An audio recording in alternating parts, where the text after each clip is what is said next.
नमस्कार, SBT news में आपका स्वागत है। पेश है 13 फरवरी सोमवार दोपहर 1:15 राजस्थान की 15 बड़ी खबरें। सबसे पहले एक नजर डालते हैं आज के हेडलाइंस पर।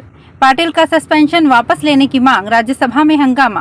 फोन टैपिंग मामले में पूछताछ के लिए सीएम गहलोत की ओएसडी को बुलाया।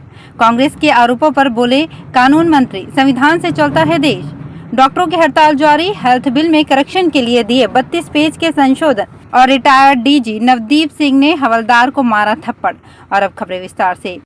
राज्यसभा में सोमवार के दिन की कार्यवाही की शुरुआत हंगामेदार रही। विपक्ष ने रजनी पाटिल का सस्पेंशन वापस लेने की मांग को लेकर हंगामा किया। सस्पेंशन वापस लेने की मांग को लेकर नारेबाजी करते हुए विपक्ष के सदस्य वेल में आ गए। हंगामे और नारेबाजी के बीच राज्यसभा के सभापति जगदीप धनखड़ ने सदन की कार्यवाही जारी रखने की कोशिश की। राज्यसभा की कार्यवाही को हंगामे के कारण स्थगित करना पड़ा। सभापति जगदीप धनखड़ ने सदन की कार्यवाही 11:50 तक के लिए स्थगित कर दी थी। जुलाई 2020 के फोन टैपिंग मामले में दिल्ली पुलिस की क्राइम ब्रांच में राजस्थान के मुख्यमंत्री अशोक गहलोत की पूर्व ओएसडी को पूछताछ के लिए बुलाया गया। सोमवार को क्राइम ब्रांच के दफ्तर ओएसडी पहुंचे, जहां उनसे फोन टैपिंग मामले में पूछताछ की जा रही है। इससे पहले दिल्ली पुलिस ने जुलाई 2020 के फोन टैपिंग मामले में राजस्थान के मुख्यमंत्री अशोक गहलोत के ओएसडी लोकेश शर्मा को समन जारी किया था। पुलिस सूत्रों के मुताबिक शर्मा को अपना बयान दर्ज कराने के लिए 13 फरवरी को दिल्ली पुलिस के सामने पेश होने के लिए कहा गया था। सुप्रीम कोर्ट की पूर्व जस्टिस सैयद अब्दुल नजीर को आंध्र प्रदेश का राज्यपाल बनाने जाने पर घमासान शुरू हो गया है।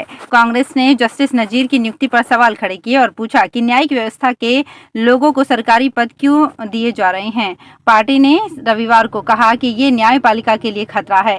साथ ही केंद्र सरकार पर आरोप लगाया कि जो भी पीएम मोदी के लिए काम करता है उसे राज्यपाल बना दिया जाता है।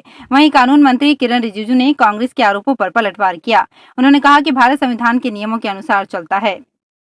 राइट टू हेल्थ बिल के विरोध को लेकर निजी अस्पताल संचालक झुकने को तैयार नहीं हैं। विरोध के दूसरे दिन 12 फरवरी को भी निजी अस्पतालों ने चिरंजीवी और आरजीएचएस के तहत मरीज भर्ती नहीं किए। नतीजतन योजना में आने वाले सभी मरीजों को एसएमएस सहित अन्य सरकारी अस्पतालों में जाना पड़ रहा है। हालांकि 12 फरवरी को रविवार होने के कारण अस्पतालों में कम मरीज पहुंचे, लेकिन सोमवार को भी परेशानी होना तय है। बिल में करेक्शन के लिए डॉक्टरों ने 32 पेज के संशोधन किए हैं। जयपुर के बनी पार्क इलाके में कार एक्सीडेंट होने से गुस्साए रिटायर्ड डीजी नवदीप सिंह की ओर से एनसीसी हवलदार के थप्पड़ मारने का मामला सामने आया है। इस संबंध में पीड़ित हवलदार जम्मू कश्मीर के कुपवाड़ा के इम्तियाज शेख ने शनिवार को बनी पार्क थाने में रिपोर्ट दर्ज करवाई कि वो पत्नी के साथ सप्ताह शक्ति कैंटीन गए थे, जहां गेट पर एंट्री के दौरान ब्रेकर आने के कारण पीछे रिटायर्ड डीजी नवदीप सिंह की फॉर्च्यूनर से टच हो गया। इसके बाद पूर्व डीजी भी कार लेकर अंदर आ गए। वे नीचे उतरे और हवलदार को थप्पड़ जड़ दिया। 9 साल पहले बीकानेर जेल में राजू ठेठ और आनंद पाल गिरोह की गैंगवार के बाद बनी राजस्थान की एकमात्र अजमेर की हाई सिक्योरिटी जेल को सबसे सुरक्षित माना गया था, लेकिन अपराधियों ने इसकी सुरक्षा को भी भेद दिया। ठेठ हत्याकांड की साजिश इसी जेल में बंद कुख्यात कुलदीप ने जेल प्रहरी योगेश और वीरेंद्र के साथ मिलकर रची थी। इतना ही नहीं, दोनों को उसी जेल में बंद किया गया है जहाँ के वे प्रहरी थे। दोनों मामलों में सामने आए कि मोबाइल बाहर से फेंककर भीतर पहुंचाए गए थे। जिस दीवार से मोबाइल अंदर फेंके गए थे वो कैमरे की जद में नहीं थी। राजस्थान में आमजन की सेहत के साथ खिलवाड़ करने वाले मिलावटखोरों को किसी भी कीमत पर नहीं बख्शा जाएगा। मौके पर मिलावट की 40 तरह की जांच करने के लिए अगले 3 माह में हर जिले में BS6 mobile food testing lab उपलब्ध रहेगी। इसका 1 सप्ताह का शेड्यूल पहले से बनाया जाता है। Food safety and drugs commissionerate Pukhraj Sain की ओर से BS6 MFTL खरीदने का प्रोसेस जारी है। मौजूदा स्थिति में 9 मोबाइल फूड टेस्टिंग लैब संचालित हैं। इन्हें न केवल मेले बल्कि प्रमुख पर्व त्योहारों पर भेजकर नमूने लिए जा रहे हैं। उदयपुर शहर विधायक गुलाबचंद कटारिया को राज्यपाल बनाने की घोषणा के साथ शहर भाजपा की सियासत गर्मा गई है। शहर सीट से 6 बार जीते कटारिया पिछले 20 साल से लगातार विधायक हैं। बता राज्यपाल उनके असम जाने से शहर की सीट खाली हो जाएगी। हालांकि विधानसभा चुनाव में 1 साल से कम रहने की वजह से उपचुनाव के आसार फिलहाल नहीं है। इन हालात में अब तक दबी जुबान से शहर के लिए दावेदारी जताने वाले कटारिया समर्थक और विरोधी खेमे के नेता अब खुलकर ताल ठोकने के साथ सियासी जोड़ तोड़ भी तेज हो गए हैं। अजमेर डिस्कॉम की विजिलेंस विंग ने किशनगढ़ में बिजली चोरी का एक ऐसा मामला पकड़ा है जिसमें मीटर को पीछे से काटकर उसमें डिवाइस लगाया गया, जिसके बाद से रिमोट से धीमा या बंद कर बिजली चोरी की गई। उपभोक्ता पर 1,41,000 रुपए का जुर्माना भी लगाया गया। मामले के खुलासे के बाद इस बात की भी पुष्टि हो गई कि जिस प्रकार नागौर के मकराना गोठन में बिजली के मीटर में गड़बड़ी करने का गिरोह सक्रिय था, उस गिरोह का दखल अब किशनगढ़ सहित अजमेर जिले में भी सामने आया है। माध्यमिक शिक्षा बोर्ड अजमेर की ओर से आयोजित राज्य प्रतिभा खोज परीक्षा 2022 में 12वीं के विद्यार्थियों को 2 प्रश्नों में बोनस अंक मिल सकते हैं।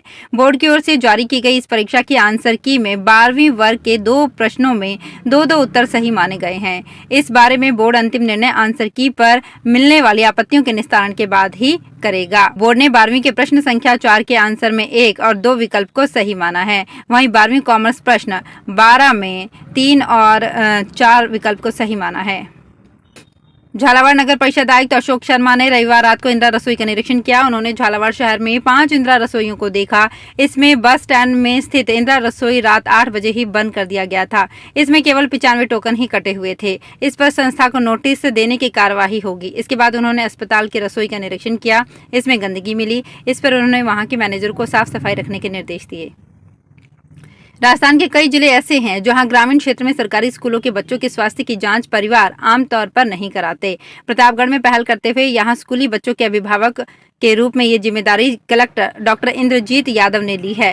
कलेक्टर डॉक्टर इंद्रजीत यादव ने बताया कि हमें महसूस हुआ कि कोरोना के दौरान ऑनलाइन पढ़ाई व अन्य स्क्रीन टाइम बढ़ने से सबसे ज्यादा प्रभाव बच्चों की आंखों पर पड़ा। एक एनजीओ ने इस पर सर्वे भी किया। उसके आधार पर हमने दिसंबर में जिले के सभी स्कूलों और आंगनबाड़ी में मिशन दृष्टि शुरू कर बच्चों की आंखों की स्क्रीनिंग का प्लान किया। जयपुर के आरटीओ डीटीओ ऑफिस में अब स्मार्ट कार्ड, आरसी और लाइसेंस की बाध्यता खत्म कर दी गई है। इसके बदले ऑफिसों में लिए जाने वाले 200 रुपए अब लोगों से नहीं लिए जाएंगे। केंद्रीय सड़क परिवहन एवं राजमार्ग मंत्रालय के बाद सरकार ने इसे बजट में खत्म कर दिया है। वहीं ई लाइसेंस और ई रजिस्ट्रेशन सर्टिफिकेट की व्यवस्था लागू की जाएगी। इसके साथ ही ईमेल और ऑनलाइन लाइसेंस आरसी डाउनलोड कर सकेंगे। वर्तमान में स्मार्ट कार्ड के नाम से 200 रुपए लिए जा रहे हैं। राजस्थान में 20,000 स्टाम्प विक्रेताओं के रजिस्टर को ऑनलाइन किया जाएगा। इसमें मोबाइल ऐप में ऑनलाइन स्टाम्प खरीदने वाले व्यक्ति के आधार नंबर, नाम, पता, मोबाइल नंबर भरे जाएंगे। महानिरीक्षक पंजीयन मुद्रांक विभाग ने योजना के पायलट प्रोजेक्ट के तहत हनुमानगढ़, सीकर, जोधपुर और उदयपुर में शुरू किया है। सभी जिलों में ऑनलाइन ऐप पूरी तरह से लागू नहीं होने तक वेंडर्स पहले की तरह ही रजिस्टर में डिटेल भरेंगे। योजना को लागू करने को लेकर NIC की राज्य इकाई मॉनिटरिंग कर रही है। जयपुर के रामनिवास बाग पर जुटे करीब 1000 डॉक्टर्स ने SMS मेडिकल कॉलेज के 75 साल पूरे होने का जश्न साइकिलिंग करके मनाया। मौका था SMS मेडिकल कॉलेज के प्लेटिनम जुबली सेलिब्रेशन में आयोजित हुई साइकिल रैली, साइक्लोथॉन और वॉकॉथॉन का। इसमें करीब 1000 डॉक्टर्स ने वॉकिंग और साइकिलिंग कर जयपुर को हेल्दी लाइफ का संदेश दिया। राजस्थान स्टेट स्पोर्ट्स काउंसिल के अध्यक्ष कृष्णा पूनिया ने हरी झंडी दिखाकर रैली को रवाना किया। डॉक्टर अमिताभ दुबे और डॉक्टर संजय जैन मुख्य अतिथि का स्वागत किया। डॉक्टर ID गुप्ता ने लकी ड्रॉ विजेताओं को पुरस्कृत किया। तो फिलहाल इस बुलेटिन में इतना ही। फिर हाजिर होंगे कुछ और बड़ी खबरों के साथ।